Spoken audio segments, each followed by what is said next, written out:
শুরুতে ক্রিকেটের খবর। বাংলাদেশ দলের ওয়েস্ট ইন্ডিজ সফর কালই সিরিজ নিশ্চিত করার সুযোগ বাংলাদেশের সামনে। দ্বিতীয় টি-20তে ক্যারিবীয়দের মুখোমুখি টাইগাররা।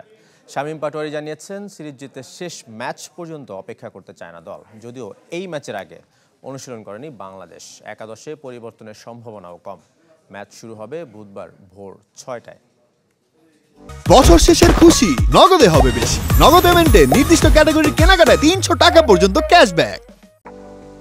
প্রত্যাশা অনুযায়ী পারফর্ম করতে পারেননি বলে দল থেকে বাদ পড়েছিলেন শামীম পাটোয়ারি। তবে হাল ছেড়ে দেননি, অক্লান্ত পরিশ্রম করে নিজেকে তৈরি করেছেন। ঘরোয়া ক্রিকেটে ব্যাট হাতের ঝলক দেখিয়ে আবারও ঠিক 1 বছর পর জাতীয় দলে ফেরেন এই বাঁহাতি ব্যাটার।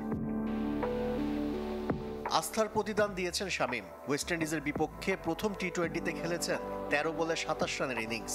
দলের বিপদের সময় প্রতিপক্ষের ওপর চড়াও হয়ে খেলার মানসিকতায় নতুন করে সাহস পেয়েছিল বাংলাদেশ। জয়ে ভূমিকা রাখতে পেরে খুশি শামীম পাটোয়ারি। আসলে আমি 1 বছর পর এসেছি, অনেক ভালো লেগেছে। ফার্স্ট অফ অল আমার এই ইনিংসটা অনেক দরকার ছিল আমার জন্য, ইভেন আমার টিমের জন্য অনেক দরকার ছিল। আর আমি অনেক কনফিডেন্ট ছিলাম যে আমি ভালো কিছু করব টিমের জন্য, আর আমার দলকে ভালো কিছু দিতে পারবো। আত্মতৃপ্তিতে ভোগার সুযোগ নেই। ওয়ানডে সিরিজের বদলা নিতে মরিয়া team tiger. West Indies comeback করতে চাইবে ঠিকই, তবে তাদের শেষ সুযোগ দিতে চায় না সৌম্য তাসকিনরা। মানসিকভাবে নিজেদের এগিয়ে রাখলেও সিরিজ জিততে শেষ ম্যাচ পর্যন্ত অপেক্ষা করতে চায় না বাংলাদেশ।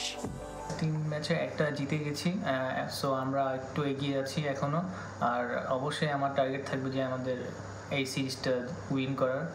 ইভেন আপনারা সবাই জানেন যে টি-20 স্পেশালিস্ট ওরা অনেক ভালো। সো আমরা আশা করি আর একটা ম্যাচ জিতলে আমরা সিরিজ জিততে পারবো ইনশাআল্লাহ। দ্বিতীয় টি-20-র আগে অনুশীলন করেনি টাইগাররা। উইনিং কম্বিনেশন ধরে রাখতে চাইলে একাদশে পরিবর্তনের সম্ভাবনা নেই। তবে আর্নস ভ্যালিতে ফ্লাড লাইটের আলোতে ঠিকই ঘাম ঝরিয়েছে ক্যারিবীয়রা। সিরিজ বাঁচাতে নতুন করে রণকৌশল সাজাচ্ছে ওয়েস্ট ইন্ডিজ। আশরিক রুদ্র, চ্যানেল 24।